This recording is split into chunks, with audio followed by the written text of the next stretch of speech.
꽃에 채소의 기형이 많이 생기고 있다는 거죠.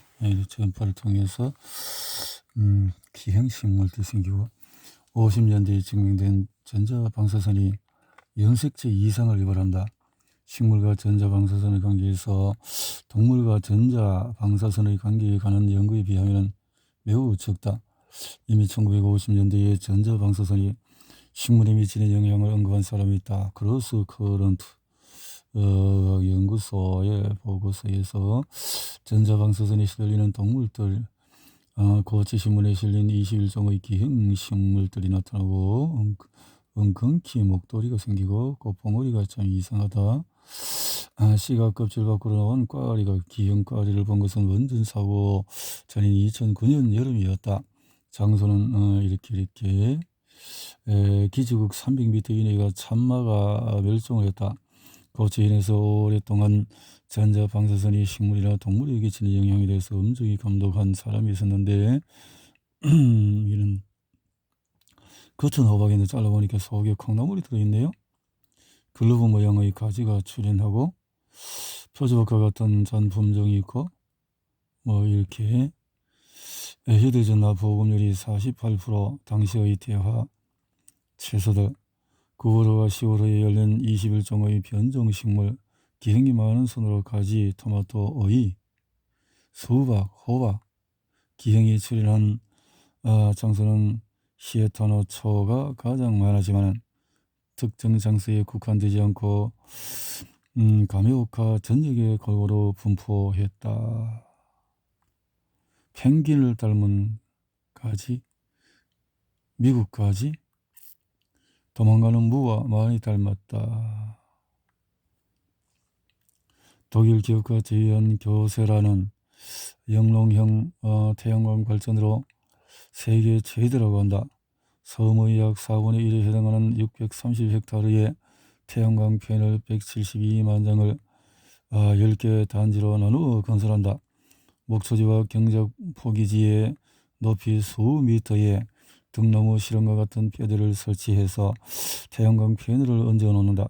그리고 패널과 패널 빈틈 사이로 내리쬐는 햇빛으로는 목초를 키워서 축산사료로 사용할 계획이다. 발전 전력은 약 60km 해저 케이블로 본토 규슈 전력에 판매한다. 매입 기간은 20년이다.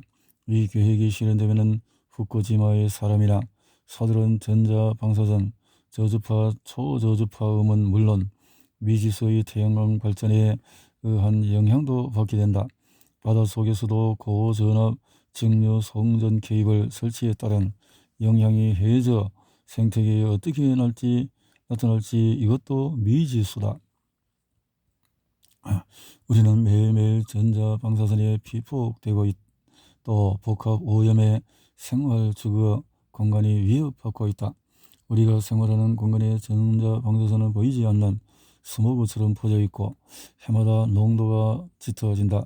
근래에는 마이크로파로 불리는 전자방사선이 급속히 늘고 있고 마이크로파를 방출하는 물체도 집안과 거리 곳곳에 설치되어 있다. 실내에는 휴대전화 등등등등. 우쿠지마에 건설된 세계 최대의 복합 영롱 태양광 발전. 우쿠지마에서는 친환경 에너지에 이렇게 하고 있고 전기의 강도가 강한 지역에는 참새수가 적다. 별개의 조사에서 참새수가 적었다는 게 나왔고 이탈리아 볼토리노 지역의 전자방사선 오염은 기지국 가까이에 있는 동물의 이상 현상은 외국에서도 자주 보도되고 있다. 수태율과 휴대전화 보급률은 반비례한다. 나는 2007년 모혁명 산지 낭농으로 무농약 우유를 만들다를 출간했다. 그런데 그 취재를 통해서 젖소들이 처한 상황에 몹시 놀랐다. 젖소의 97%는 축사에 평생 갇혀 지내며 일생을 마신다. 목장에서 느긋하게 풀을 뜯을 수 있는 것은 산지 낭농이란 방법으로 방목되는 극히 적은 소본이다. 결국 일본에서 사육되는 대부분의 소는 행동의 자유가 전혀 없다. 그런 의미에서 그 자리를 벗어나 볼토리노 상황이 흡사한 아사히야마 동물원 이탈리아 볼트리노 영상을 보고 생각이 난 것은 홋카이도 아사히와 시 교외에 있는 아사히야마 동물원의 동물이다. 모 혁명산지 낭농으로 무농약 우유를 만들다의 출간을 계기로 취재하기 위해서 방문했는데 여기에 또 그런 전파장애가 신기한 12가지 채소. 우리 밭에 나온 쌍둥이 전부 토마토예요. 텃밭에서 징그러운 뱀이 머리를 세운 것처럼 보이지 않으세요? 집에서 수확한 새 쌍둥이 토마토예요. 울퉁불퉁한 호박처럼 생긴 토마토예요. 꼭지 아래쪽에 손처럼 생긴 가지 달랑 펭귄을 닮았어요. 뱀 모양의 오이가 있어요. 불가사리 모양의 전부 토마토. 번식력이 강한 토끼도 부림. 기지국이 방사하는 전자 방사선의 영향을 받을 것으로 여겨지는 동물은 미야기 현 노베오카 시에도 있다. 노베오카 교회의 타조원 동물들도 이곳은 세 개의 기지국에 둘러싸여 있다. 이곳은 타조 외에 이렇게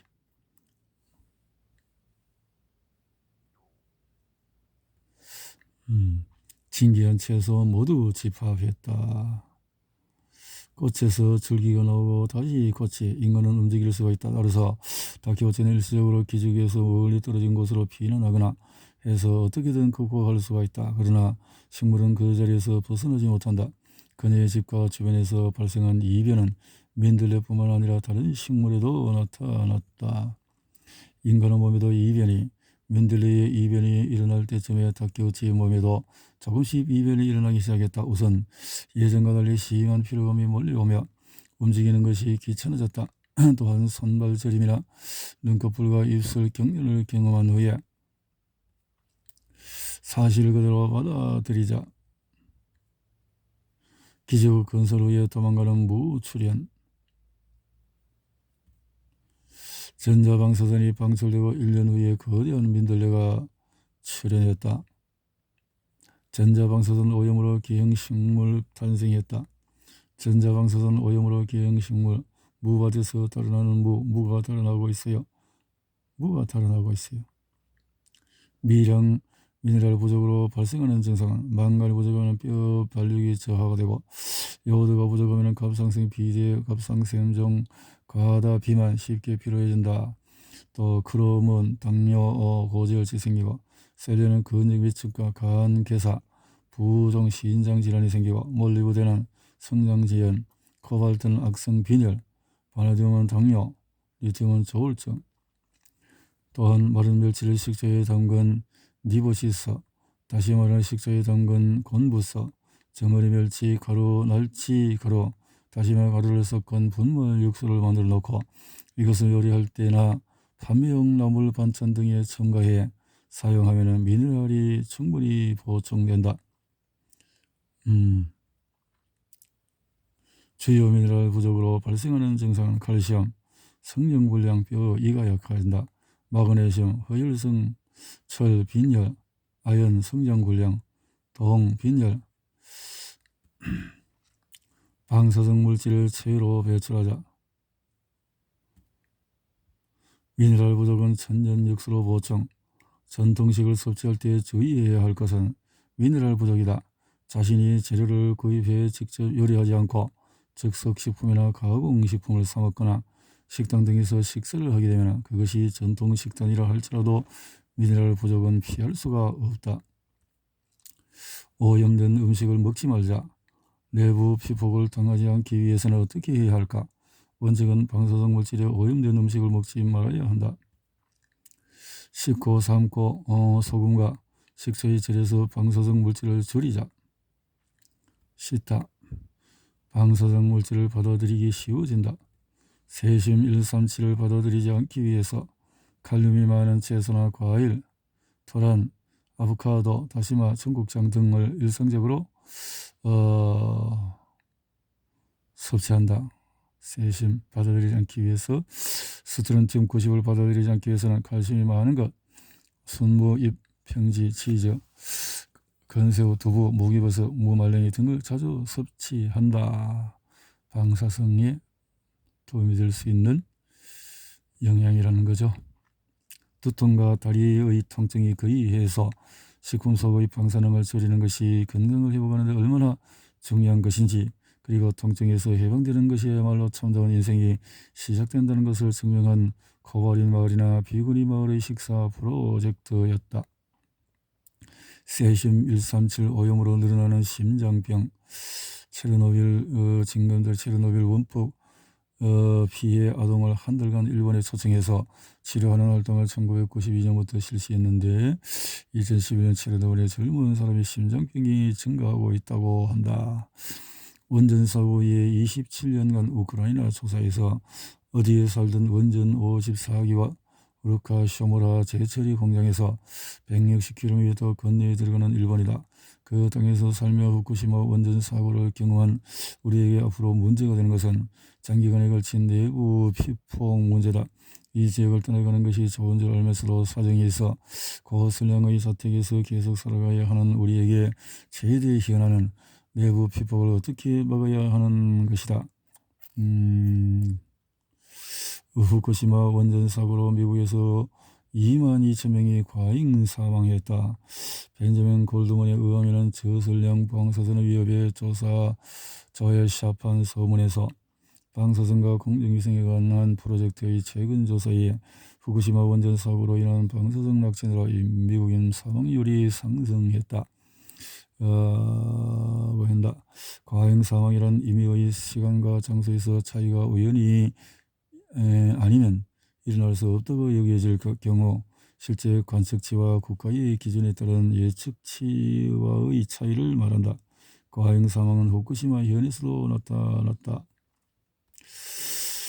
토마리 원전 주변 마을에 암 환자가 많은 원인은 트리튬 방출이 원인일까? 2014년 1월 1일 사이토는 같은 자료 홋카이도 지역의 주요 사인 개요를 이용해서 조사한 결과로 이렇게 사망률이 있었다. 원전에서 반경 160km 범위 우선 결국 상기 지역을 제외하면 어느 지역에 살든 우리는 전국의 산지한 원전과 재처리 공장에서 배출되는 저설량 방사선의 영향을 매일 받게 된다. 이런 현실을 입증하듯이 현재 일본 여성이 가장 많이 걸리는 암 1위는 유방암이다. 그 발병률도 해마다 증가하는 추세로 원자로 폐쇄로 유아 사망률이 격감하다. 원자로 폐쇄로 유아 사망률이 격감했다고. 대량보다도 소량의 활성산소가 위험하다. 페트코우 또 활성산소의 생성으로 발생하는 세포 손상은 에너지 흡수 단위로 보면 고설량 방사선이 저설량에 비해서 적다는 것이 밝혀졌다. 이것은 방사선이 고설량의 경우에 활성산소는 농축되어서 서로 불활성화되는 경향이 있다. 활성산소가 많으면 서로 충돌해서 본래의 무해한 산소 분자로 돌아가 버리기 때문에 세포막 손상이 적어진다는 것이다. 페트코우 효과는 왜 일어나는가? 실험을 거듭한 페트코우는 페트코우 효과가 왜 일어나는지를 증명했다. 방사선 조절은 전자의 개방, 전자는 물속에 분해된 산소의 살려펴 프리 레디칼로 불리는 유해한 음이온으로 변한다. 음성으로 전환한 프리 라디칼 분자는 정기적으로 분극한 세포막에 끌려간다. 이것은 세포에 있는 모든 막의 기본 구조인 지질 분자를 융해하는 화학 연쇄 반응을 일으킨다. 프리 레디칼이 이렇게 녹아내린다는 거죠. 1000mSy를 초과하는 텐의 피폭 기형아 104명의 어린이에게 갑상생암 의심 소견이 일어났다. 페트코우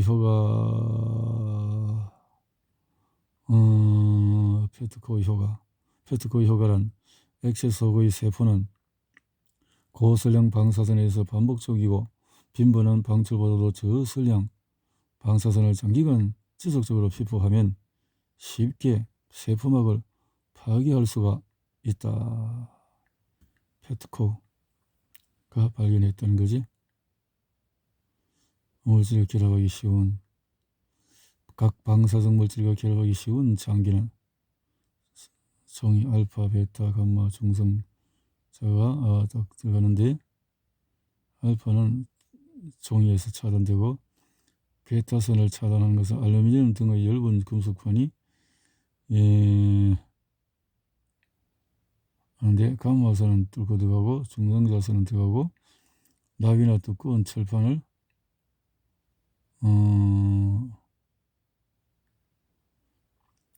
물이나 파라빈, 물, 세계에서 가장 알기 쉬운 방사능 이야기, 이렇게 방사능을 차단하고 하는군요. 히로시마 원폭의 약 170발 분량이 대기 속으로, 약 300발 분량은 바다로, 후카이란 각국이 핵실험 후에 출입이 금지된 원전사고로 방사능에 오염되어 사람이 살 수 없게 된 체르노빌과 후쿠시마 등의 출입 금지 구역이 아니겠는가? 앞으로 전 세계에 난립한 원전이 사고를 일으킬 때마다 후카이는 계속 늘어날 것이다. 토기장은 원전 내부 환경과 비슷할 정도로 오염이 되어 있다. 어미토끼가 새끼를 이었을 때 어미토끼는 어느 정도의 방사선에 피복되었을까? 자, 이렇게 해서 각 방사성 물질과 결합하기 쉬운 장기는 어떤 것이냐? 갑상샘이 요오드가 131 이렇게 되어 있고, 폐에 처리하는 것은 플루토니움이 거기 있고, 건중에는 세시움이 들어가고, 간에는 세시움, 코발트, 토륨, 아메리시움, 콩팥에는 세시움이, 뼈에는 세시움과 토륨과 아메리시움이, 뼈에는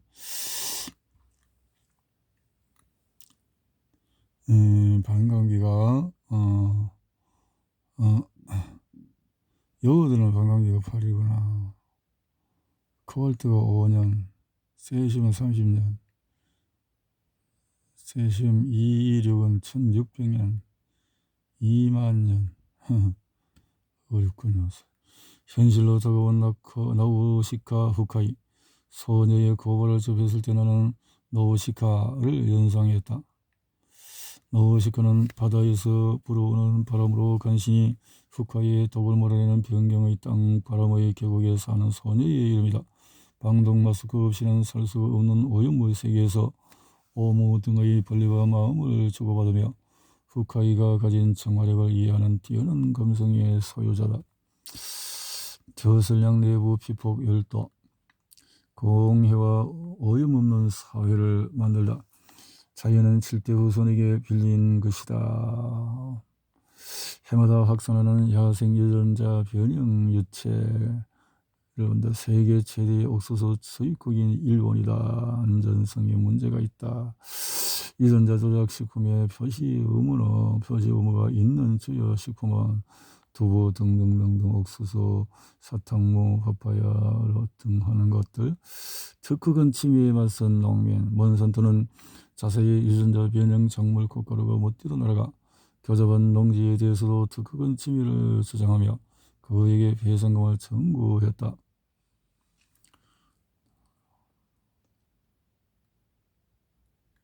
그 부득이한 특허권 침해에 맞서서 캐나다 농민 버지 슈머이저는 당당히 싸웠다. 1998년 8월 그의 앞으로 갑자기 몬산토에서 한 통의 편지가 날아들었다. 그의 유체 농장에 몬산토가 특허를 소유한 라운드업 존재가 확인되었다. 따라서 배상금을 치르지 않아 소송하겠다는 내용이었다. 이런 것들이 간장, 사료, 식품, 첨가물은 표시 의미가 없는 상품일까? 고엽제 소성장 호르몬 개발. 몬산토는 창업자 이 회사는 1920년대에 폴리어마 바이페닐로 시작을 해서 터미네이터 기술로 종자를 수중해 몬산토가 농업생명공학 기업으로 옷을 바꿔 입은 것은 1997년이다. 특허 라이선스 계약으로 급성장하고 다양한 유전자 재조합 기술과 함께 특허는 몬산토를 빠르게 성장시켰다. 태아에게도 검출된 살충 성분은 생태계에 심각한 영향을 끼치는 유전자 변형 작물이 인간에게만 안전할 수는 없다. 자연을 지배하고자 기술 개발 추진. 세계에서 가장 많이 팔리는 제초제 라운드업을 만들어 전 세계 유전자 변형 작물 시장의 그 10%를 독점하고 세계 농지의 10%가 넘는 유전자 변형 작물 재배 면적의 대부분을 점유한 몬산토는 어떤 기업일까? 유전자 변형 작물로 황폐해진 태국의 어느 마을은 제초제로 왕락이 격감, 유전자 변형 작물의 출현과 그에 따른 제초제의 대량 사용은 생태계에 다양한 악영향을 끼치고 있다. 슈퍼 접촉 슈퍼 해충 출현했다.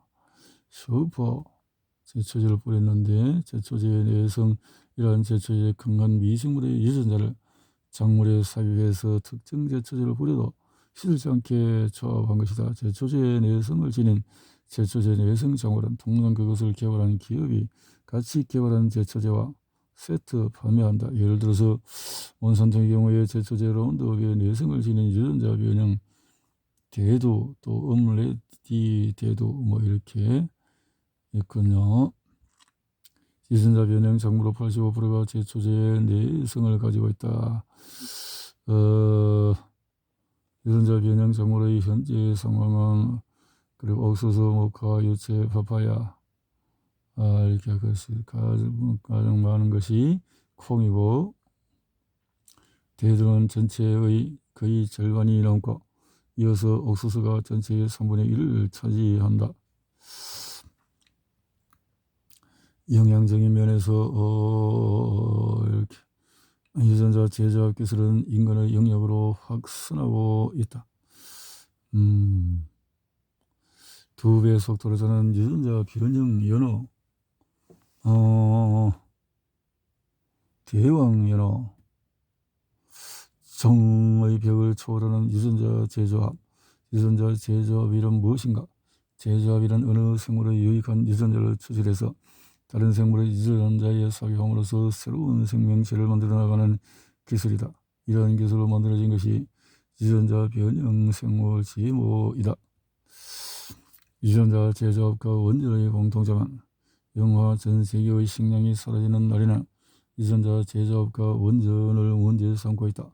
장폴조 감독은 이 두 가지 문제의 연관성을 묻는 질문에 유전자 제조업과 원전이라는 두 개의 테크놀로지에는 중요한 공통점이 있습니다. 첫째는 돌이킬 수 없다는 것이고 한번 오염되면 원상태로 되돌리지 못한다는 것은 인류 생명의 역사에 일찍 없었던 일입니다.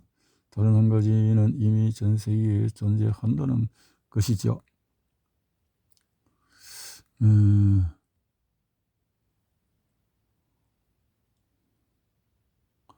그래서 이게 단백질이 칼슘, 비타민, 위산 이렇게 L그루타민, L페라닌, 트립토판을 통해서 기지국 주변에 50m 이내에 우울증 발생 빈도가 높다. 우울증 발생 빈도가 높다. 신형 우울증은 전자방사선 질환 하나이다. 전자파가 많은 곳에서 이런 우울증이 많다. 이렇게 나왔네요. 전자방사선 피폭으로 세로토닌 부족 현상이 나타나다. 왜 전자방사선을 계속 쏘면 우울증이 오는가? 그것은 로버트 베크가 지적하는 것처럼 모든 인공적인 전자파는 인체의 기능을 발휘하지 못하게 함으로써 잠재적으로 유해하기 때문이다. 인공적인 전자방사선은 신경화학 물질의 변화, 생리적인 주기의 변화, 스트레스 반응 등을 유발한다. 구체적으로 말하면 전자방사선을 쏘이면 신경전달 물질인 세로토닌 분비가 억제되기 때문이다. 그렇게 되는군요.